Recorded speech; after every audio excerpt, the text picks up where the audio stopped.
My name is Katelyn Mitchell, and I'm 26 years old. I never thought I'd face my parents in court, watching them defend forging my signature to steal my grandfather Harold's $2.4 million inheritance. When my mother slapped me across the face for telling the truth, the entire courtroom gasped. I stood there, cheek burning, as something unexpected happened that changed everything. Before I share my story, let me know where you're watching from. If you've ever had family betray you for money, hit subscribe. Trust me, you'll want to hear what happened next. Growing up, my relationship with Grandpa Harold was something special. Every Saturday morning since I was 7, we'd head to Lake Mercer at dawn, fishing rods in hand. It wasn't really about catching fish, though we certainly brought home our fair share of trout. It was about the conversations we had, sitting side by side on a small wooden boat as the morning mist rose from the water. "Katie girl," he'd say, using his special nickname for me, "the best investments aren't in banks. They're in relationships." He'd tap his heart with a weathered hand. "No one can take away what you keep in here." Grandpa taught me about financial responsibility long before my parents ever discussed money with me. When I turned 12, he opened a savings account for me and matched every dollar I saved from babysitting or summer jobs. "This isn't about becoming rich," he explained. "It's about freedom to make choices." One memory stands crystal clear in my mind. When I was 10, Grandpa showed me his antique pocket watch. It was gold with intricate engravings and had been passed down from his grandfather. "One day, this will be yours," he told me, closing my small fingers around it. "Not because it's valuable, though it certainly is, but because I know you'll appreciate the history it carries." During his final years, Grandpa's health deteriorated rapidly. First came the diagnosis of congestive heart failure, then the complications of diabetes. While my parents visited occasionally with obligatory fruit baskets, I was there 3 times a week. I helped organize his medications, took him to doctor appointments, and simply sat with him, listening to stories about his youth that he feared might be forgotten. My relationship with my parents, Diana and Robert Mitchell, couldn't have been more different. Where Grandpa valued experiences and connections, my parents worshipped at the altar of status and appearances. Our 3-bedroom house in the suburbs looked perfect from the outside, but inside, it was hollow with emotional absence. Mom spent most of her time at country club events, networking with the right people, while complaining about not having the newest luxury car like her friends. Dad worked long hours at his investment firm, but somehow always seemed to be in financial trouble. Credit card bills would arrive in red envelopes, and hushed arguments about money would echo through the house late at night. "We need to maintain a certain image," Mom would insist whenever I questioned their spending habits. "People judge you by what you have, Katelyn." I remember asking Dad once why they couldn't just spend less than they earned, repeating Grandpa's simple financial wisdom. "Your grandfather lives like a pauper," Dad had scoffed. "We have standards to maintain." By 19, I couldn't bear the superficial environment anymore. I moved out, taking only what fit in my second-hand Honda Civic. I found a small studio apartment, worked 2 jobs while taking community college classes, and applied Grandpa's financial lessons. Within 3 years, I had no debt, a decent savings account, and was transferring to a state university for my bachelor's degree. My contact with my parents dwindled to obligatory holiday calls and the occasional family dinner that inevitably ended with subtle jabs about my modest lifestyle. Meanwhile, my bond with Grandpa Harold only strengthened. He was proud of my independence and often said I reminded him of himself at my age. When Grandpa's health took a sharp decline 8 months ago, I temporarily moved into his guest room. The hospice nurse came daily, but I wanted to be there for the in-between moments. My parents visited exactly twice during those final 3 weeks.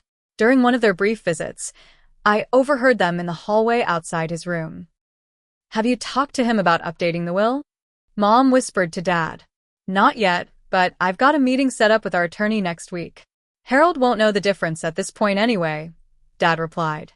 Something in their tone sent a chill through me, but I was too focused on Grandpa's comfort to dwell on it. 3 days before he passed, Grandpa had a moment of surprising clarity. He gripped my hand with unexpected strength and looked directly into my eyes. Katie girl, I've made sure you're taken care of. Don't let anyone tell you different. The papers are with Simon Reynolds. The watch is in the place I showed you. I assured him everything would be fine, more concerned with his comfort than inheritance details. When he passed peacefully in his sleep with me holding his hand, my grief was raw and real. At the funeral, I noticed my parents were dry-eyed, checking their watches frequently, and engaged in hushed conversations with their attorney. 2 weeks after the funeral, we gathered at attorney Simon Reynolds' wood-paneled office for the reading of Grandpa's will. The room felt suffocating with tension as we waited. My parents sat across from me, both dressed impeccably in designer morning attire that seemed more appropriate for a business meeting than grieving family members. Cousin Madison sat beside me, squeezing my hand occasionally for support. Grandpa's oldest friend Thomas was there too, along with a few other relatives who I rarely saw. My parents kept exchanging knowing glances, and Mom actually had the audacity to check her phone for messages as we waited. When Simon Reynolds entered, carrying a leather portfolio, my parents straightened in their seats. There was something about their confident postures that struck me as odd, almost as if they already knew what was coming. Simon cleared his throat and began with the standard legal preamble. Then came the distributions. To my beloved granddaughter, Katelyn Mitchell, I leave the sum of $5,000. I blinked in confusion. $5,000? There had to be some mistake. Grandpa had told me repeatedly that his house and the majority of his estate would come to me. We had discussed my plans to turn his property into a wildlife sanctuary, honoring his love of nature. Simon continued reading. The remainder of my estate, including my primary residence at 728 Oakwood Drive, all investments and bank accounts totaling approximately $2.4 million, I leave to my son Robert Mitchell and his wife Diana Mitchell. The room spun slightly as I processed this information. Not only was the money distribution completely different from what Grandpa had told me, but there was no mention of the antique watch or his collection of first edition books that he had specifically promised to me. There must be some mistake, I said, my voice sounding distant to my own ears. Grandpa told me specifically about his plans for the estate. We discussed it multiple times. Simon looked uncomfortable, adjusting his glasses nervously. There's more, Ms. Mitchell. We have a signed document here dated just 1 month before your grandfather's passing, in which you waive all rights to the majority of the estate in exchange for the $5,000 sum. He slid a document across the table. There on the bottom was what appeared to be my signature, but I had never seen this paper before in my life, let alone signed it. I never signed this, I said, my voice stronger now, fueled by growing indignation. This is not my signature. Of course it is, my mother interjected smoothly. You signed it in our presence. Don't you remember, darling? You were visiting Harold, and we discussed how you didn't want the burden of managing such a large estate at your age. I stared at her in disbelief. That never happened. I would never sign away Grandpa's inheritance. This signature is forged. My father's face darkened. Be very careful what you're accusing us of, Katelyn. That's a serious allegation. It's not an allegation, it's a fact, I insisted, examining the signature more closely. Look at how the K is formed. I never loop the bottom like that. And my N doesn't connect to the next letter. This is a forgery. Ms. Mitchell, Simon intervened, looking increasingly uncomfortable. These are serious claims. The document appears to be properly executed with witnesses. I looked at the witness signatures, Robert and Diana Mitchell. My own parents. You can't be witnesses to a document I'm supposedly signing, I said, legal knowledge from a business law class surfacing. That's not legally valid. My father stood up abruptly. This is ridiculous. You're just upset that Harold recognized we would be better stewards of his money. You and your irresponsible lifestyle choices. Irresponsible. I laughed incredulously. I'm the only one in this family who lives within my means. You two are constantly in debt despite your incomes. Madison placed a calming hand on my arm, but I was beyond being pacified. I want an independent handwriting analysis, I told Simon directly. And I want to see the previous version of the will. Grandpa showed it to me last year. There is no previous version, my mother said quickly. Harold changed his mind about several things toward the end. Simon shuffled papers nervously. The previous draft was destroyed as per standard procedure when the new will was executed. Something in his eyes told me he wasn't being entirely truthful. I stood up, gathering my purse. This isn't over, I said quietly. Grandpa would never do this, and you all know it. Don't threaten us, my father warned, his voice low. You won't win this, Katelyn. Accept the 5,000 and move on with your life. As I turned to leave, Madison following close behind, my mother called after me. You always were ungrateful, after everything we've done for you. I didn't respond. My mind was already racing with next steps. This wasn't about money. This was about honoring Grandpa's wishes and exposing a betrayal that went beyond financial theft. It was about justice. The next morning, I called every attorney in our city who specialized in estate litigation. Most wanted retainers of $5,000 or more, which was ironically exactly the amount I'd been left in the fraudulent will. Finally, I found Olivia Garcia, a sharp, no-nonsense lawyer who agreed to meet with me for a reduced consultation fee. Her office was much smaller than Simon Reynolds' fancy suite, but it was organized and professional. Photos of her family lined one shelf, while her law school diplomas and bar certifications hung proudly on the wall. Let me be straight with you, Olivia said after I'd explained my situation. Contesting a will is expensive and difficult. Proving forgery is even harder. The burden of proof will be on us, and your parents have resources and an established attorney. I understand the challenges, I replied, but I can't let them get away with this. It's not just about the money.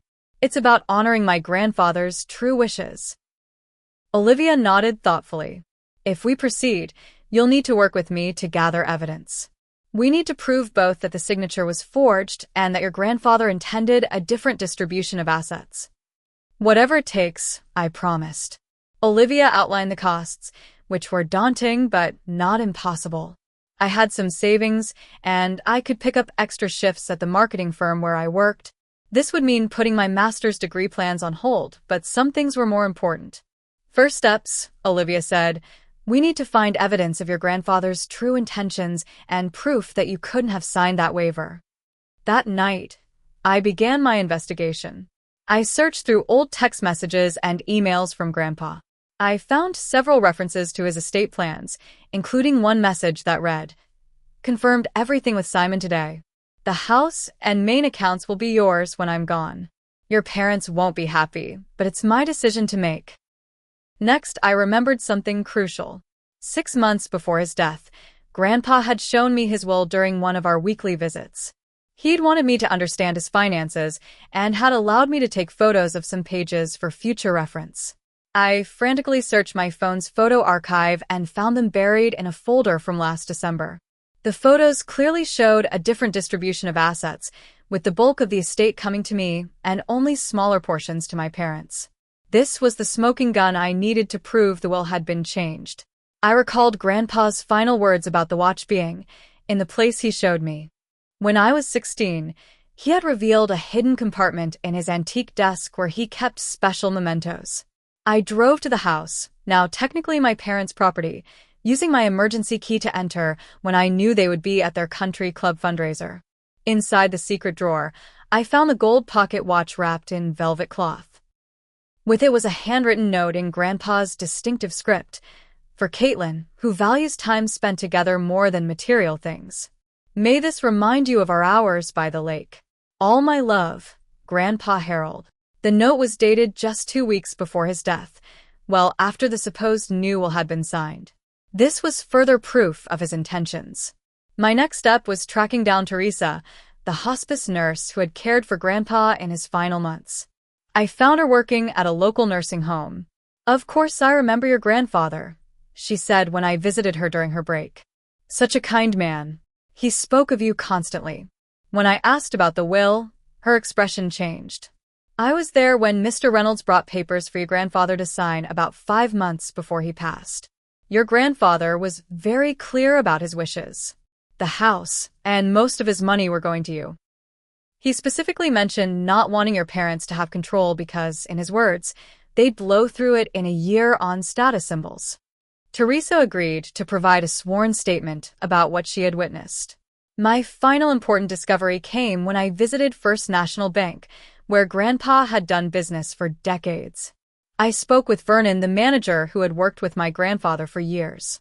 Mr. Mitchell came to see me about 2 months before his passing, Vernon told me after checking his records. He wanted to ensure his accounts would transfer smoothly to you after his death. He mentioned concerns that his son might try to interfere with his wishes.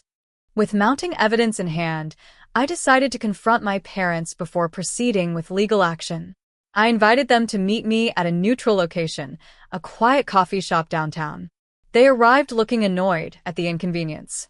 Mom was wearing new diamond earrings I hadn't seen before. "This better be quick," Dad said. "We have dinner reservations at the Greystone." "I know what you did," I said calmly, sliding an envelope across the table. "I have proof that Grandpa's Real will left most of his estate to me. I have evidence that my signature was forged on the waiver document." Mom's perfectly maintained facade cracked slightly. Harold was confused toward the end. He didn't know what he was doing half the time. "That's not true, and you know it," I countered. "I have Teresa's statement confirming he was lucid and clear about his wishes. I have dated photos of the original will. I have messages from Grandpa explicitly stating his plans." Dad's expression hardened. "Think very carefully about your next move, Katelyn. You're making things worse for yourself. We're your parents. You're thieves who took advantage of a dying man and committed fraud," I responded, keeping my voice steady despite my racing heart. "We could offer you a settlement," Mom suggested, her tone softening to the one she used when trying to manipulate situations. "Perhaps 50,000? That's far more than you need with your simple lifestyle." "This isn't a negotiation," I said, standing up. "I'm filing a lawsuit to contest the will. Return what rightfully belongs to me and follow Grandpa's wishes, or I'll see you in court." "You'll regret this," Dad called after me as I walked away. "The family will never forgive you." Within days of filing the lawsuit, the calls began. Aunt Patricia accused me of being money-hungry. Uncle George suggested I was mentally unstable. Cousins I barely knew sent messages calling me selfish for tearing the family apart over money. Only Madison stood firmly by my side.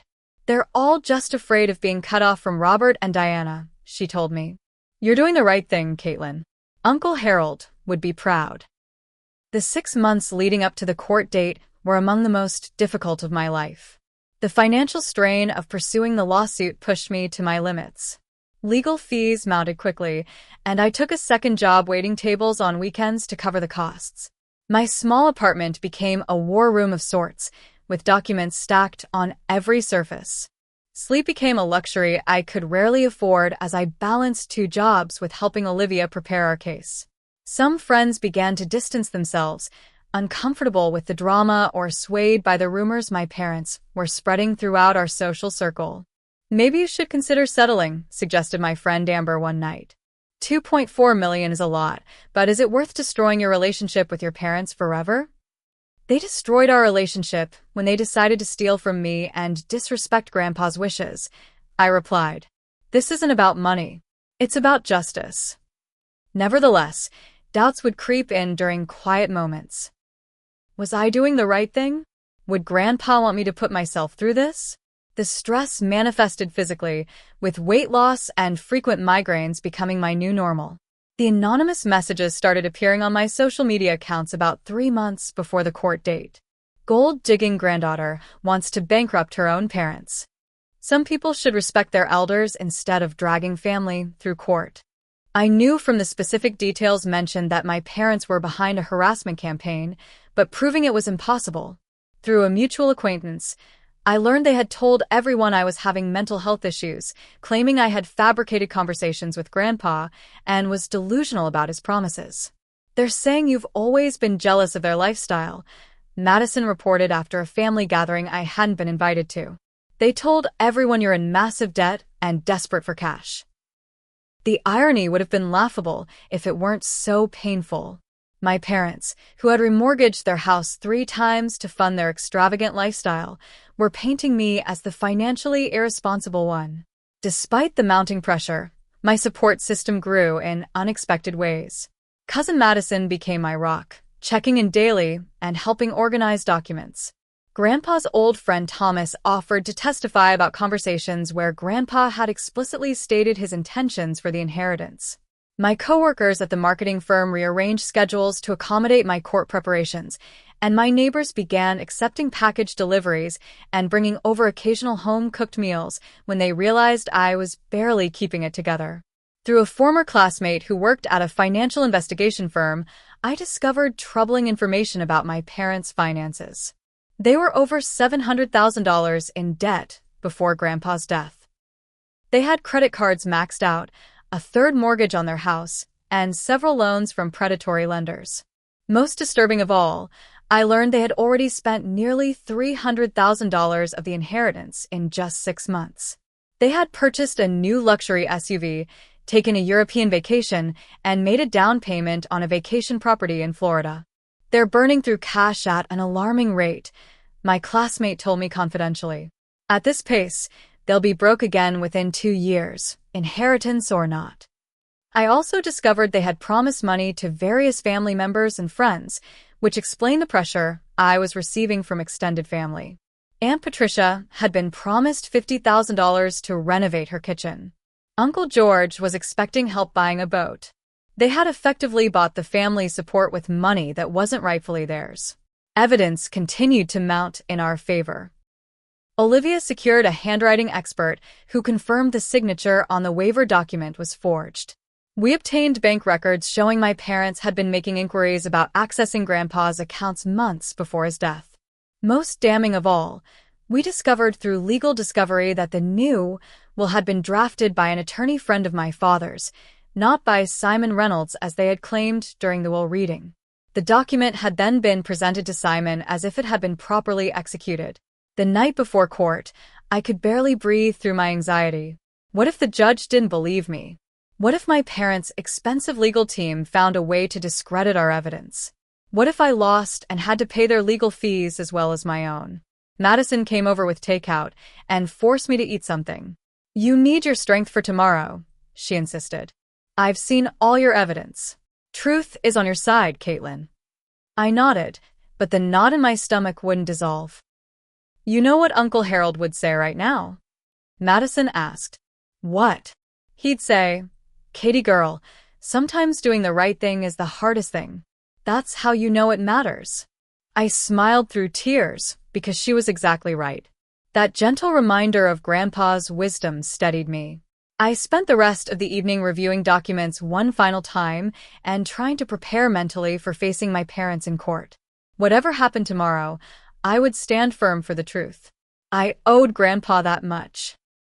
The Jefferson County Courthouse loomed imposingly against the morning sky, its stone steps already busy, with people hurrying to various proceedings. I smoothed down my simple navy blue dress, a stark contrast to the designer outfits I knew my parents would wear. Appearances had always mattered more to them than substance. Olivia met me at the entrance, her briefcase bulging with our evidence. Remember, stay calm no matter what happens. The facts are on our side. As we entered courtroom 3, I immediately spotted my parents seated at the front with their attorney, Lawrence Wilson, a man known for aggressive tactics and high fees. My mother wore a somber gray dress that probably cost more than my monthly rent, while my father had chosen a tailored suit that screamed old money, despite his accounts suggesting otherwise. More surprising was the number of family members present. Aunt Patricia and Uncle George sat directly behind my parents, along with several cousins who had been sending me nasty messages for months. Madison squeezed my hand reassuringly as we walked past their glares. All rise for the Honorable Judge Eleanor Peterson, the bailiff announced. Judge Peterson, a woman in her 60s with silver hair and penetrating eyes, entered briskly and took her seat. After preliminary introductions, she looked directly at me. Ms. Mitchell, I understand you're contesting your grandfather's will on grounds of forgery and fraud. These are serious allegations against your parents. Are you prepared to proceed? Yes, Your Honor, I replied, my voice steadier than I felt. Lawrence Wilson delivered his opening statement with practiced precision, painting me as an entitled young woman disappointed with my inheritance and willing to smear my loving parents' reputation out of greed. Harold Mitchell was of sound mind when he changed his will, Wilson asserted. He recognized that his son and daughter-in-law would be better stewards of his hard-earned fortune than his inexperienced granddaughter. The plaintiff simply cannot accept her grandfather's decision. When Olivia's turn came, she methodically laid out our case. Your Honor, we will prove through expert testimony, witness statements, and documentary evidence that Harold Mitchell's original will was replaced with a fraudulent document. We will further demonstrate that the plaintiff's signature on the waiver document was forged by her parents, who were motivated by severe financial distress and a history of living beyond their means. As evidence presentation began, I noticed Simon Reynolds shifting uncomfortably in his seat at the back of the courtroom. Olivia had subpoenaed him, and his testimony would be crucial. Our handwriting expert, Dr. Landon Brooks, presented his analysis first, displaying enlarged images of my authentic signature beside the forged one.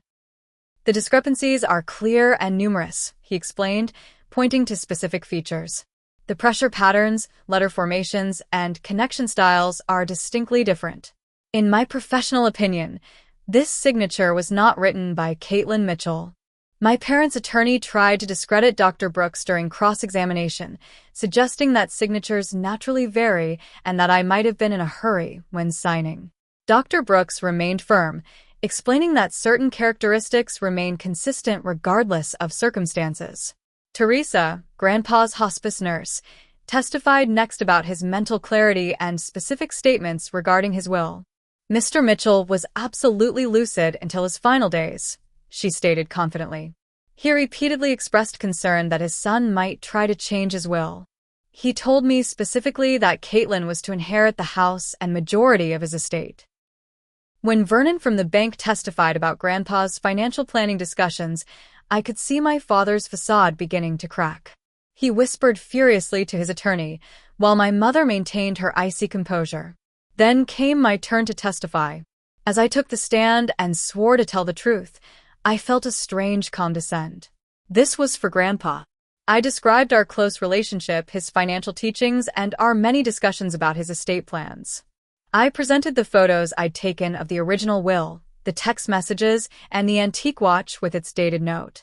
Why would your grandfather show you his will months before his death? Olivia asked. Grandpa believed in financial transparency, I explained. He wanted me to be prepared and understand my responsibilities when I inherited his estate. He knew his health was failing. During cross-examination, Lawrence Wilson became increasingly aggressive. Isn't it true that you were disappointed with the $5,000 inheritance? He demanded. I was confused, I corrected. It contradicted everything my grandfather had told me. The amount wasn't the issue. It was that something was clearly wrong. And you decided your parents must be to blame, despite their years of caring for you? I took a deep breath. I followed the evidence. The forged signature, the sudden will change when Grandpa was ill, their financial troubles that mysteriously disappeared after his death. The facts pointed to them. Wilson shifted tactics. Your grandfather changed his mind about you. Isn't that the simpler explanation? Perhaps he saw something in your character that concerned him. Before I could answer, Judge Peterson intervened.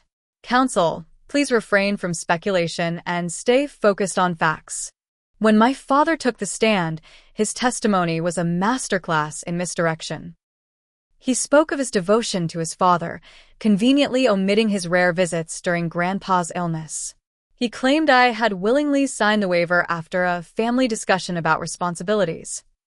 Katelyn has always been somewhat impulsive, he stated with practiced concern. My father recognized this and worried about entrusting her with his life savings. Olivia's cross-examination was methodical and devastating. Mr. Mitchell, could you explain why you and your wife were listed as witnesses on a document supposedly signed by your daughter? We were present when she signed it, he replied smoothly. Yet your daughter has bank records showing she was across town at work when this document was supposedly signed. Can you explain that discrepancy? My father faltered, then recovered. She must be mistaken about the date. And can you explain why you began making payments on your considerable debts the day after your father died, before the will was even read? His face reddened. I had other funds available. Bank records indicate otherwise, Olivia pressed. In fact, you were over $700,000 in debt prior to your father's death, weren't you? Objection. Relevance. Wilson interjected. Goes to motive, Your Honor, Olivia responded calmly. I'll allow it, Judge Peterson ruled. The witness will answer. My father's composed facade cracked further. Our finances are private matters. When my mother took the stand, her testimony began to contradict my father's on key points. She claimed I had signed the waiver at Grandpa's house, while my father had said it happened at their home. She stated the conversation about changing the will had occurred in July, while my father had specified August. As Olivia highlighted these inconsistencies, my mother became increasingly agitated. Her perfectly manicured nails tapped an irregular rhythm on the witness stand. Mrs. Mitchell, can you explain why you told family members you would give them money from the inheritance months before your father-in-law passed away? Olivia asked. I never said that, my mother snapped. We have sworn statements from your sister Patricia and brother-in-law George indicating otherwise. My mother's eyes darted to the family members seated behind her, who suddenly found the floor fascinating. The turning point came when Simon Reynolds finally testified. Though clearly uncomfortable, he confirmed that he had been presented with a completed will that differed from the one he had originally prepared with Grandpa Harold. I expressed concerns about the dramatic changes, he admitted. But Mr. and Mrs. Mitchell assured me that Harold had changed his mind and that Katelyn had agreed to the new arrangement. As Simon's testimony concluded, I could feel the case tilting decidedly in our favor. The weight that had pressed on my chest for months began to lift slightly. Then came the moment that stunned the courtroom. As we took a brief recess, I stood talking quietly with Olivia near our table. My mother approached, her face a mask of barely contained fury. You ungrateful little witch, she hissed, low enough that the judge couldn't hear from her chambers, but loud enough for nearby attendees. After everything we've done for you, you forged my signature and stole my inheritance, I replied calmly. That's not something I should be grateful for. What happened next seemed to unfold in slow motion. My mother's hand swung up and connected with my cheek with a crack that echoed through the courtroom. The stinging pain was immediate, but the shock was greater. Gasps erupted around us. The bailiff moved forward quickly. My father half rose from his seat, his expression a mix of alarm and something that looked surprisingly like satisfaction. I stood my ground, not stepping back or raising my hand to my burning cheek. Thank you for showing everyone exactly who you are, I said quietly. Judge Peterson re-entered at the commotion, taking in the scene with a single sweeping glance. What is happening in my courtroom? She demanded. Your Honor, Mrs. Mitchell just physically assaulted the plaintiff, Olivia stated, her voice tight with controlled anger. Is this true? Judge Peterson asked, looking at the bailiff and court reporter, who both nodded. She provoked me, my mother began, but Judge Peterson cut her off with a raised hand. Mrs. Mitchell, you are held in contempt of court. Bailiff, please escort Mrs. Mitchell to a holding room. We will address this incident after we complete the proceedings. As my mother was led away, my father stood. Your Honor, my wife is under tremendous stress due to these false accusations. Surely you can understand a momentary lapse in judgment. Judge Peterson fixed him with a stern gaze. Mr. Mitchell, I suggest you sit down immediately unless you wish to join your wife. Physical assault is never acceptable in my courtroom or anywhere else, regardless of the provocation. My father sank back into his seat, his face ashen. His attorney looked like he wanted to disappear entirely. Ms. Mitchell, do you need medical attention? Judge Peterson asked me. No, Your Honor, I replied. I'd like to continue. She nodded, a flash of respect crossing her features. Very well. This court will reconvene in 15 minutes. During the break, Madison hugged me tightly. Are you okay? Strangely, yes, I answered truthfully. It's like the last mask has fallen away. Everyone can see who they really are now. When court resumed, my mother was permitted to return but was seated away from my father and given a stern warning. The tension in the room was palpable as closing arguments began. Lawrence Wilson did his best to salvage their case, focusing on legal technicalities and trying to minimize the significance of the courtroom assault.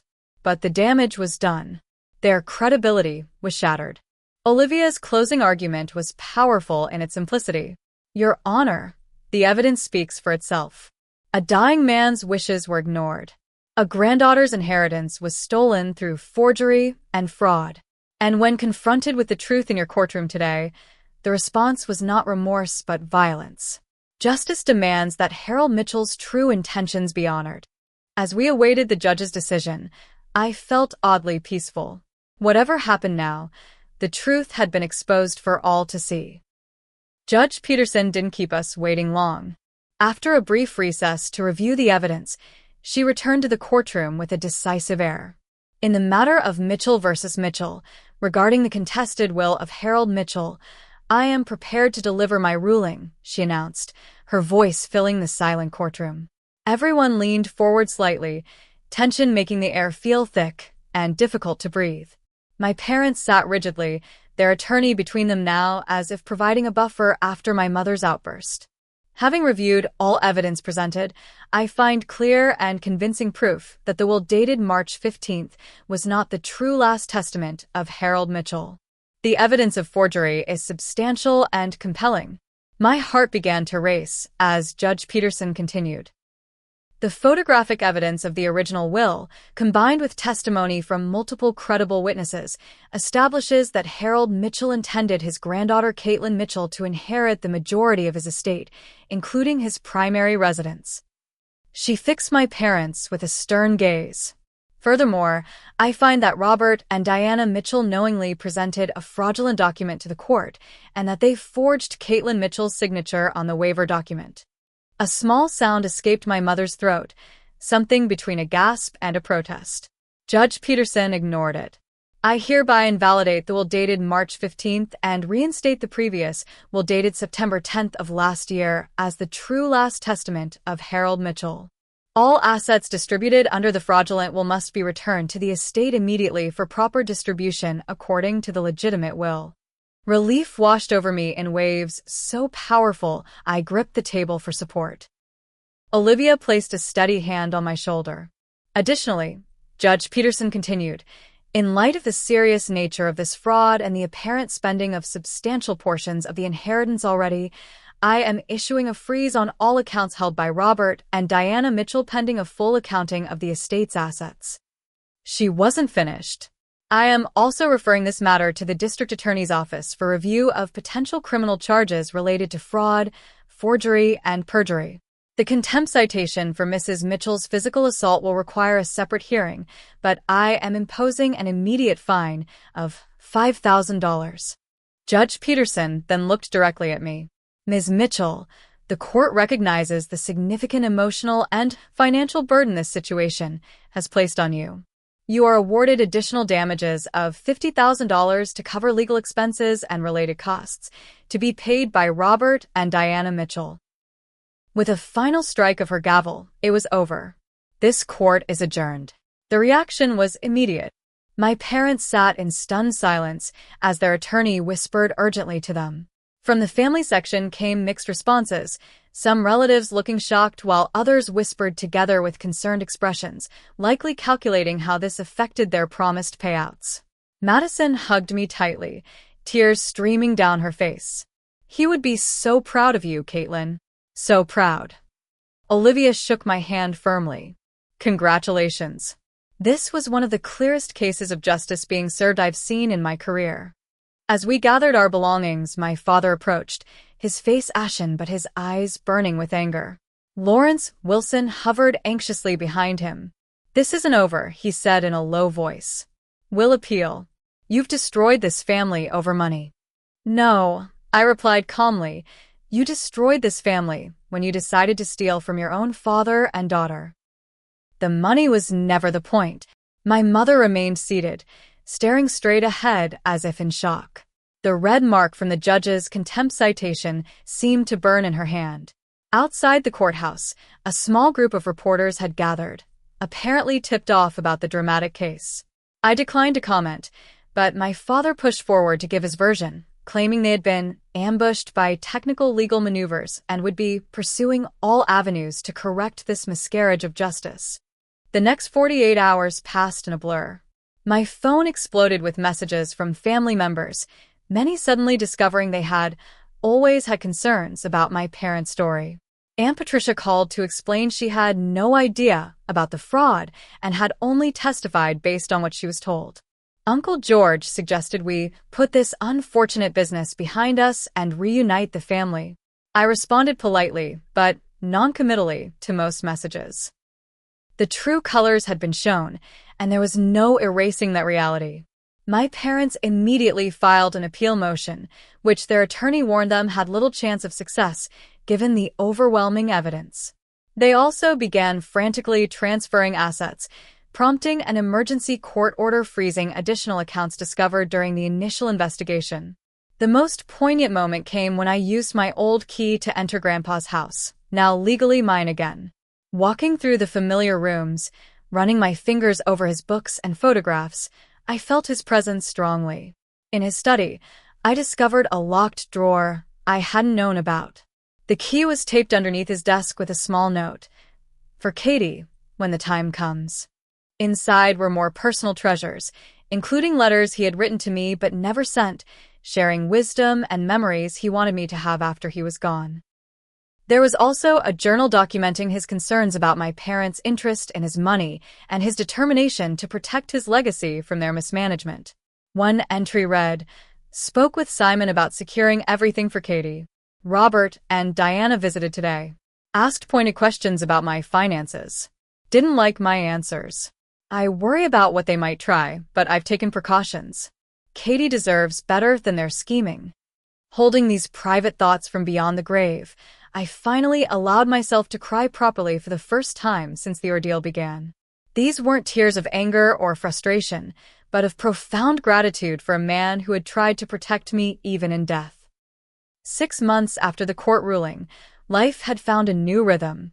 My parents' appeal had been swiftly denied, and they were now facing preliminary hearings for criminal fraud charges. The full accounting of the estate had revealed they had spent almost $400,000 in the brief time they controlled Grandpa's money. Most had gone to luxury purchases, vacation properties, and paying off some of their most pressing debts. Their financial house of cards had collapsed entirely. With legal fees mounting and restitution required, they had been forced to declare bankruptcy. Their country club memberships were canceled, the new luxury SUV repossessed, and their main house put up for sale to cover obligations. The estrangement from them was complete. After several attempts to contact me with alternating tactics of blame and manipulation, they had finally stopped calling. Some relatives had sided with them out of family loyalty or self-interest, creating a clear division in the extended family. But surprisingly, many family connections had strengthened through this ordeal. Madison and I had become as close as sisters, speaking daily and supporting each other through the aftermath. Cousins I had barely known reached out to reconnect, often sharing stories of how my parents had created divisions over the years with manipulations and gossip. Grandpa Harold's house had become my home. I'd maintained most of it as it was, finding comfort in the familiar surroundings that held so many good memories. The fishing equipment still hung in the garage, and his books remained organized just as he had left them. With a portion of the inheritance, I had established the Harold Mitchell Foundation for Financial Literacy, providing education and resources to help young people learn the financial principles Grandpa had taught me. It felt like the perfect way to honor his memory and extend his wisdom to others. The emotional aftermath proved more challenging than the legal battle in many ways. I began seeing a therapist, Dr. Rachel Bennett, to process the complex grief and betrayal. "What you're experiencing is multi-layered loss," she explained during one session. "You lost your grandfather, then faced the betrayal of your parents, and finally lost the family structure you grew up with, however flawed it might have been. Working with Dr. Bennett helped me recognize patterns from my childhood that I had normalized, the subtle manipulations and emotional withholding that had characterized my parents' approach to relationships. I began to understand that their behavior in this situation, while extreme, wasn't entirely out of character. The hardest part is knowing they don't think they did anything wrong, I admitted during one session. In their minds, they deserved that money more than I did, so taking it was justified. People with certain personality patterns can rationalize almost anything, Dr. Bennett replied. Your healing doesn't depend on their acknowledgement or remorse. Trust became a complicated issue for me. I found myself questioning motives and examining documents with excessive scrutiny in both personal and professional contexts. Working through this hypervigilance took time and conscious effort. One unexpected challenge was dealing with the estate size. Grandpa had been prudent and successful in his investments, leaving me with significant wealth to manage. I hired a financial advisor recommended by Vernon at the bank and took courses in investment management, determined to be a good steward of Grandpa's legacy. Gradually, I began creating new traditions while honoring old ones. I still went fishing at Lake Mercer, sometimes alone with my thoughts, sometimes with Madison or new friends. I renovated parts of the house that needed updating while carefully preserving Grandpa's study exactly as it had been. The antique pocket watch held a place of honor on my desk, a daily reminder of both the man who had given it to me and the principles he stood for. About 8 months after the court case, I received an unexpected letter from Simon Reynolds. He was retiring from law practice and wanted to clear his conscience. I should have done more to prevent what happened, he wrote. I suspected the will had been tampered with, but allowed myself to be pressured by your parents. Your grandfather trusted me, and I failed him. My deepest apologies cannot undo this harm, but please know that your courage in fighting for the truth has inspired me to make better choices in my remaining years. This acknowledgement from an unexpected source helped close a chapter of uncertainty. Simon had made mistakes, but found the integrity to admit them, something my parents seemed incapable of doing. Around the same time, I helped establish a support network for people who had experienced family financial abuse, connecting with others who understood the unique pain of having relatives steal or manipulate inheritance matters. Through this group, I met people who had faced similar or even worse situations, and their resilience gave me strength. Making amends with family members caught in the crossfire became important to me as well. Some relatives had simply been misled by my parents' version of events. I reached out to several cousins and my father's sister, Aunt Jennifer, who had been told I was contesting the will out of greed rather than principle. I always thought it seemed out of character for Harold to cut you out, Aunt Jennifer admitted when we finally spoke. But Robert was so convincing, and family loyalty is a powerful thing. Rebuilding these relationships reminded me that family bonds can be complex but valuable when based on truth and mutual respect. The most profound lesson from this entire experience wasn't about money or even justice. It was about the true nature of inheritance.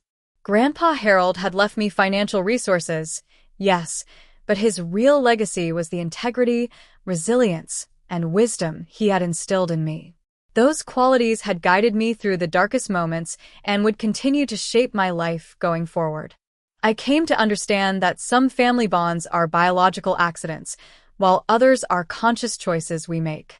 The family I was creating around me now, based on honest connections and shared values, was every bit as real and far more nourishing than the superficial relationships my parents had cultivated. On the anniversary of Grandpa's passing, I sat on the dock at Lake Mercer, watching the sunrise paint the water in golds and pinks. I could almost hear his voice. Katie girl, sometimes the hardest path is the right one. The boundary lines I had drawn were firm, but not born of hatred. I had chosen to protect myself from those who had proven untrustworthy, while opening my heart to authentic connections. This wasn't the life I had expected, but it was rich with purpose and genuine relationships. If Grandpa's inheritance had taught me anything, it was that standing for truth can be painful and lonely at times, but the freedom found on the other side is worth every difficult step of the journey. So if you're facing a similar battle, wondering if you should stand up for what's right even when it costs you relationships or comfort, I hope my story gives you courage. Families should lift you up, not tear you down for their benefit. Your worth isn't measured by what you'll tolerate, but by the boundaries you set and the principles you uphold. Would you have done what I did? Or would you have accepted the smaller amount to keep the peace? Let me know in the comments. And if my story resonated with you, please subscribe and share it with someone who might need to hear that standing up for yourself isn't selfish, it's necessary. Thank you for listening, and remember that sometimes the family we choose is more valuable than the one we're born into.